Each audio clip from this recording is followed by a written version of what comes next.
returned to his Medivh's library to find her going over his notes. An immediate rage blossomed in his chest, but the sting of her blows and Medivh's chastisement kept his anger in check. "What are you doing?" he said sharply. Emissary Garona's fingers danced up from the pages. "Snooping, I believe you called it. Spying?" She looked up, a frown on her face. "Actually, I'm just trying to understand what you're doing here. It was left out in the open. Hope that is all right with you." "It is not all right with me," thought Khadgar, but instead he said, "Lord Medivh has instructed me to extend to you every courtesy. However, he may take umbrage if, in doing so, I allow you to blow yourself up in casting some ill-thought magical spell." Garona's face was impassive, but Khadgar noted that she did not lift her fingers from the pages. "I have no interest in magic." "Famous last words," said Khadgar. "Is there something here I can help you with, or are you just snooping in general, seeing what you can come up with?" "I was told you had a tome on Azeroth's king," she said. "I would like to consult it." "You can read?" asked Khadgar. It sounded harsher than he meant it to. "Sorry, I meant to say—" "Yes, surprisingly I can read," said Garona, quickly and officiously. "I have picked up many talents over the years." Khadgar scowled. "Second row, 4th shelf up. It's a red-bound book with gold trim." Garona disappeared into the stacks, and Khadgar took the opportunity to gather up his notes from the table. He would have to keep them elsewhere if the half-orc had free run of the place. At least it wasn't order correspondence. Even Medivh would have a fit if he turned over the Song of Agwyn to her. His eyes went to the section where the scroll used as the key was kept. From where he was standing, it looked undisturbed. No need to cause a scene here, but he would probably have to move it as well. Garona returned with a missive tome in her hand and raised a heavy eyebrow at Khadgar, forming a question. "Yes, that's the one," said the apprentice. "Human languages are a bit wordy," she said, setting the tome down in the empty space previously held Khadgar's notes. "Only because we always have something to say," said Khadgar, trying to manage a smile. He wondered, did orcs have books? Did they read at all? They had spellcasters, of course, but did that mean they had any real knowledge? "I hope I wasn't too hard on you earlier in the hall." Her tone was glib, and Khadgar was sure that she would rather have seen him spit out a tooth. Probably this was what passed for an apology among the orcs.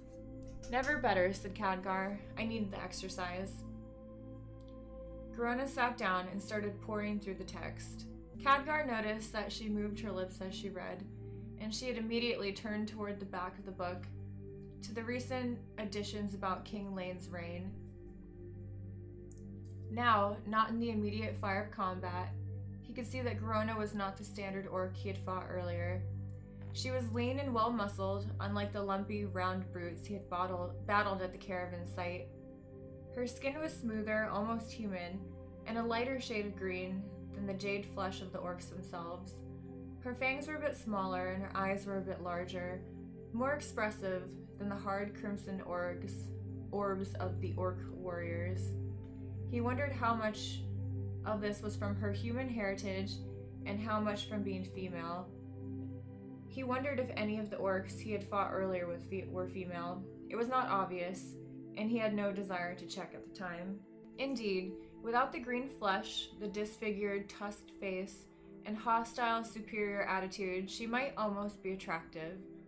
Still, she was in his library and going through his books, well, Medivh's library and Medivh's books, but the mages had entrusted them to him. So you are an emissary," he said at last. He tried to keep his words light and conversational. "I was told of your impending arrival." The half-orc nodded, concentrating on the words before her.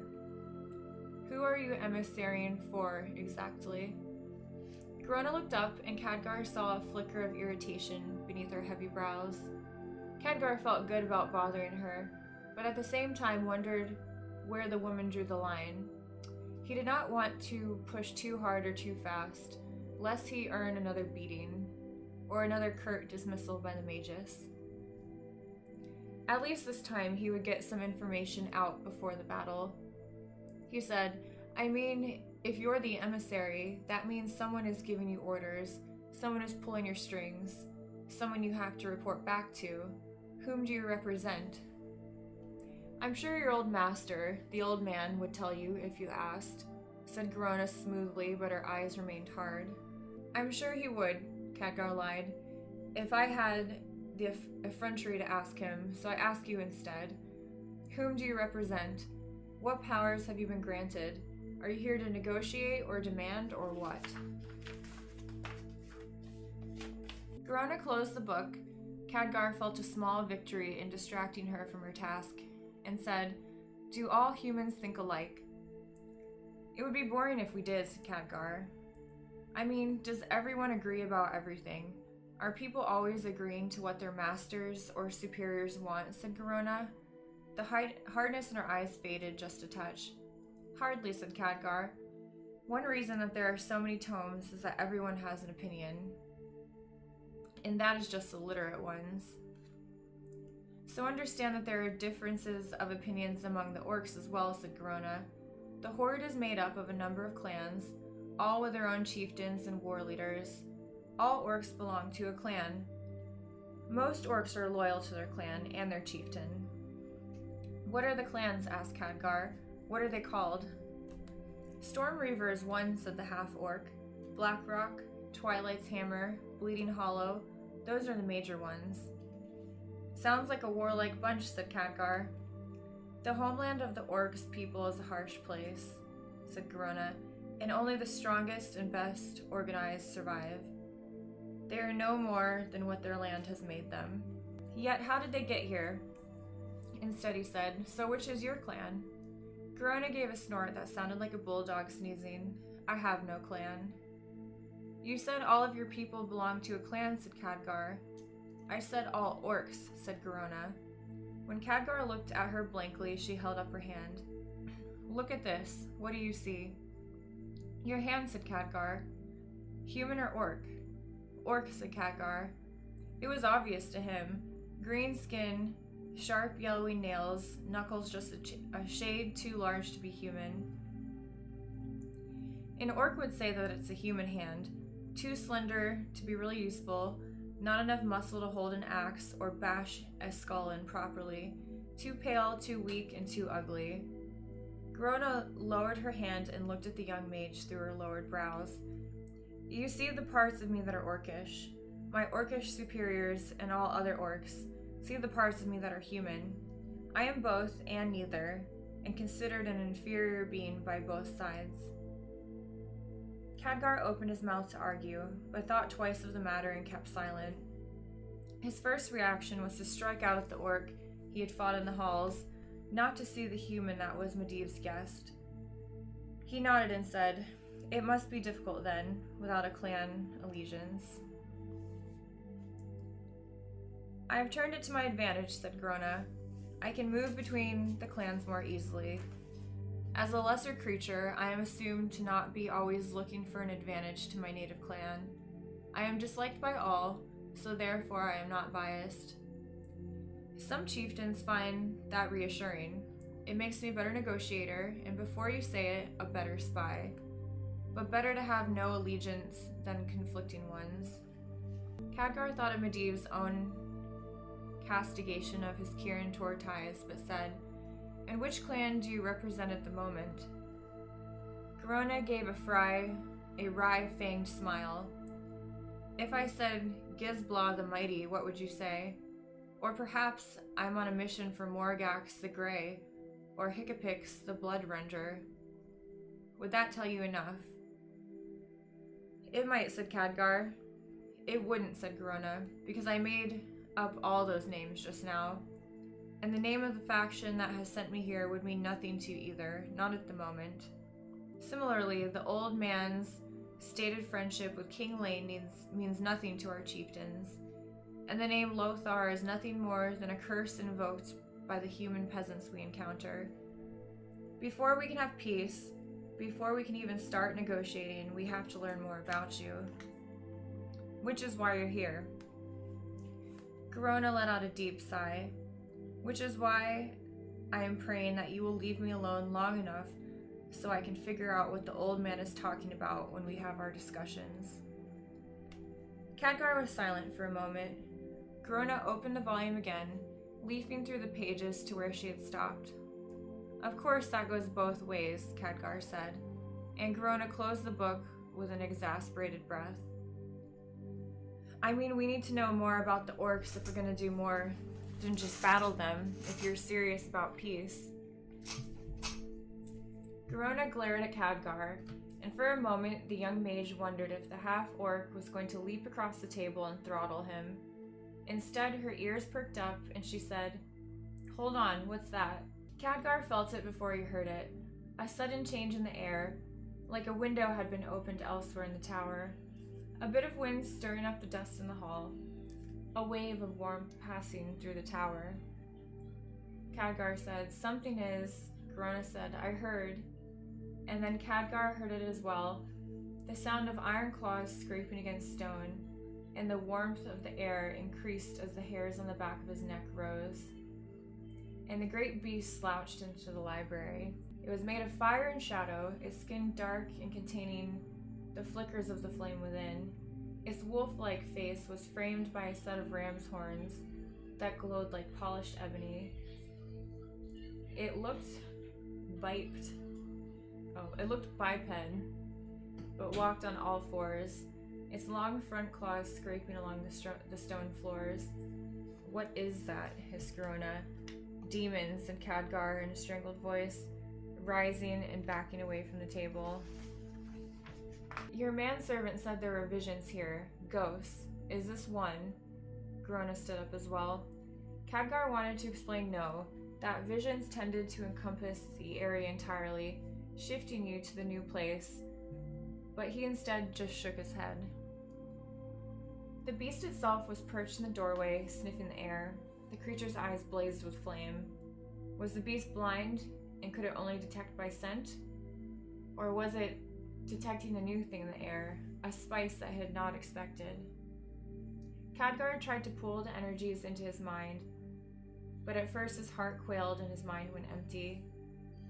The beast continued to sniff, turning in place until it faced the pair. "Get to the high tower," said Khadgar quietly.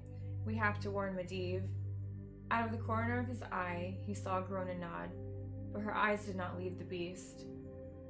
A trickle of sweat dropped down her long neck, and she shifted slightly to one side.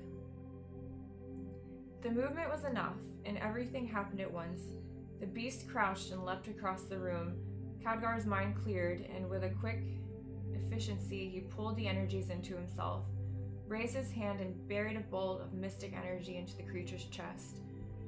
The energy ripped through the beast's chest and splattered out its back, sending pieces of flaming flesh in all directions, but it did not deter it in the slightest. It landed on the study table, its claws digging into the hardwood, and bounded again, this time for Khadgar.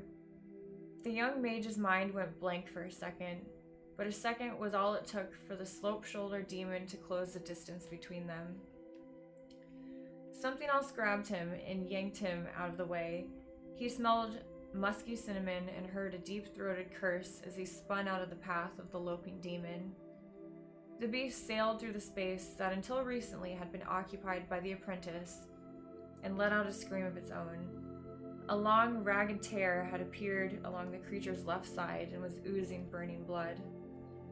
Garona released Khadgar from her grip, a weak humanish grip, but still enough to drive the air from his lungs. In her other hand, the apprentice noticed that Garona held a long-bladed knife, crimson with its first strike, and Khadgar wondered where she had hid it while they were arguing. The creature landed, wheeled, and tried to make an immediate, clumsy second assault, its iron-shod talons outstretched, its mouth and eyes blazing with flame. Khadgar ducked, then came up with a heavy red volume of the lineage of Azeroth's kings. He hefted the massive tome into the creature's face, then ducked again. The beast sailed past him, landing back near the door. It let out a retching, choking noise and shook its ram-horned head to dislodge the weighty grimoire. Khadgar saw there was a line of burning blood etched along the creature's right side. Garona had struck a second time. "Get Medivh," shouted Khadgar. "I'll get it away from the door." "What if it wants me instead?" responded Garona, and for the first time, Khadgar heard a ripple of fear in her voice. "It doesn't," said Khadgar grimly. "It kills mages." "But you—" "Just go," said Khadgar. Khadgar broke to the left, and true to his fears, the demon followed him. Instead of heading toward the door, Garona broke for the right and started climbing the far bookcase. "Get Medivh," shouted Khadgar, darting down one of the rows of books. "No time," responded Garona, still climbing. "See if you can delay it in one of the rows." Khadgar turned at the far end of the long bookshelves and turned. The demon had already leapt over the study table and was now prowling down the row between the bookcases, between histories and geographies. In the shadow between the rows, the creature's flaming eyes and mouth stood out in stark relief, and acrid smoke now roiled from its wounded sides. Khadgar cleared his mind, stuffed down his fears, and fired off a mystic bolt. A globe of fire or a shard of lightning might be more effective, but the beast was surrounded by his books. The bolt smashed into the creature's face, staggering it back a pace. It growled and crept forward again. He repeated the process like a ritual. Clear the mind, fight the fear, raise a hand, and invoke the word. Another bolt splangled off his ebony horns, ricocheting upward. The beast halted, but only for a moment. Now its maw seemed a twisted, flame-filled smile. A third time he invoked the power of the mystic bolt, but now the creature was close, and it flashed in its face, but save for illuminating its amused features, did nothing. Khadgar smelled its sour, burning flesh and heard a deep clicking within the beast's throat. Laughter? "Get ready to run," shouted Garona from somewhere to his right and above. "What are you?" said Khadgar, already backing up. "Run," she shouted, and pushed off with her feet. The half-orc had climbed to the top of the bookcases and now shoved them apart, toppling the cases like giant dominoes. A deep crash of thunder resounded as each bookcase tipped over its neighbor, spilling volumes and crushing everything in its path. The last bookcase smashed against the wall and splintered, the force of the impact driving it to the ground. Garona slid down from her now wobbling perch, a long-bladed knife drawn. She tried to peer through the churning dust. "Khadgar," she said. "Here," said the apprentice, plastered against the back wall, where the iron pedestals rose to support the upper stacks on the balcony above. His face was pale, even for a human. "Did we get it?" she demanded, still in a half-crouch, expecting a new assault at any moment. Khadgar pointed to the edge of what was, until seconds before, the end of the row of shelves. Now the entire lower floor was a ruins of shattered cases and ruined volumes. Reaching out of the tattered wreckage was a muscular, mangled arm, made of dull flame and twisted shadow.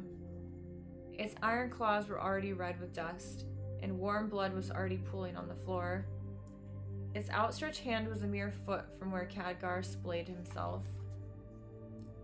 "Got it," said Garona, sliding the knife back into sheath beneath her blouse. "You should have listened," said Khadgar, choking on the dust. "Should have gotten Medivh." "It would have sliced you open before I got up 2 flights of stairs," said the half-orc. "And then who would be left to explain things to the old man?" Khadgar nodded, and then a thought furrowed his brow. The Magus, did he hear this? Garona nodded in agreement. "He should have come down. We made enough noise here to wake the dead." "No," said Khadgar, heading for the entrance to the library. "What if there was more than one demon? Come on." Without thinking, Garona drew her knife and followed the human out of the room. They found Medivh sitting in his library, at the same workbench that Khadgar had left him no more than an hour previously. Now the golden instrument he was working on was twisted in pieces, and an iron hammer rested at the side of the bench. Medivh started when Khadgar burst into the room, followed closely by Garona. The apprentice wondered, had he been dozing through all of this? Master, there's a demon in the tower, blurted Khadgar. A demon? Again? Said Medivh, wearily rubbing one eye with the flat of his palm. It was a demon the first time. The last time it was an orc. Your student is correct, said Garona. I was in the library with him when it attacked. Large creature, bestial but cunning, made of fire and darkness, and its wounds burned and smoked. It was probably nothing more than another vision, said Medivh, turning back to his work. He picked up a mangled piece of the device and looked at it, as if seeing it for the first time. They happen here, the visions. I think Morose warned you about them. It was not a vision, Master, said Khadgar. It was a demon, of the type you fought at Stormwind Keep. Something has gotten past the wards and attacked us. Medivh's gray brows arched in suspicion. Something get past my wards again? Ridiculous. He closed his eyes and traced a symbol in the air. No, nothing is amiss. None of the wards are tripped. You are here, Cook is in the kitchen, and Morose is in the hall outside the library right now. Khadgar and Garona exchanged a glance. Khadgar said, Then you should come at once, Master. Must I? Said Medivh. I have other things to worry about, of this I'm sure. Come and see, said Khadgar. We believe the beast to be dead, said Garona, but we don't want to risk the lives of your servants on our beliefs. Medivh looked down at the smashed device, shook his head, and set it down. He seemed irritated by it. As you wish, apprentices are not supposed to be this much trouble. By the time they reached the library, however, Morose was standing there, dustpan and broom in hand, surveying the damage. He looked up, slightly lost, as the two mages and the half-orc entered. Congratulations, said Medivh, the lines of his frown cutting deeply across his face. I think it's a bigger mess now than when you first arrived. At least then it had shelving. Where is this supposed demon? Khadgar walked over to where the demon's hand had jutted out, but now all that remained was one of the bookcases pressed flat on the floor. Even the blood was missing. It was here, said Garona, looking as surprised as Khadgar. It came in and attacked us. She grasped the edge of the case, trying to pry it up, but the massive oak was too heavy for her. After she struggled a moment, she said, We both saw it. You saw a vision, said Medivh sternly. Didn't Morose warn you about this? Yup, confirmed Morose. I did at that. He tapped the side of his blinders for effect. Master, it did attack us, said Khadgar. We damaged it with our own spells. The emissary here wounded it twice. Huh, grunted the magus. More likely you overacted when you saw it, and did most of the damage yourselves. These are fresh scratches on the table. From the demon? He had iron claws, said Khadgar. Or perhaps from your own mystic bolts, flung around like beads at a Stormwind street fair. Medivh shook his head. My knife bit into something hard and leathery, said Garona. No doubt some of the books themselves, said the magus. No, were there a demon, its body would still be here, unless someone cleaned it up. Morose, do you happen to have a demon in your dustbin? Don't believe so, said the Castellan. I could check. Don't worry, but leave your tools for these two. To the younger mage and the half-orc, he said, I expect you two to get along. In light of this, you two get to straighten up the library. Young Trust, you have betrayed your name, and so must make restitution now. Garona would not relent, but You saw a phantom, interrupted Medivh in an authoritative tone and brows knitted. You saw a piece of somewhere else, and it would not have harmed you. It never does. Your friend here, an emotion at Khadgar, tends to see demons where there are none. That worries me a bit. Perhaps you can try not to see any when you're cleaning up. Until you do, I am not to be disturbed. And with that he was gone. Morose laid the broom and dustpan on the floor and followed him. Khadgar looked around at the debris of the room. More than just a broom would be needed here. Cases were toppled and in a couple places shattered entirely, and books were flung randomly about, some of their spines broken and their covers torn. Could it have been a time-lost vision? This was no illusion that attacked us, said Garona moodily. I know, said Khadgar. So why doesn't he see it? Asked the half-orc. That I don't know, said the apprentice, and I worry about finding the answer. You can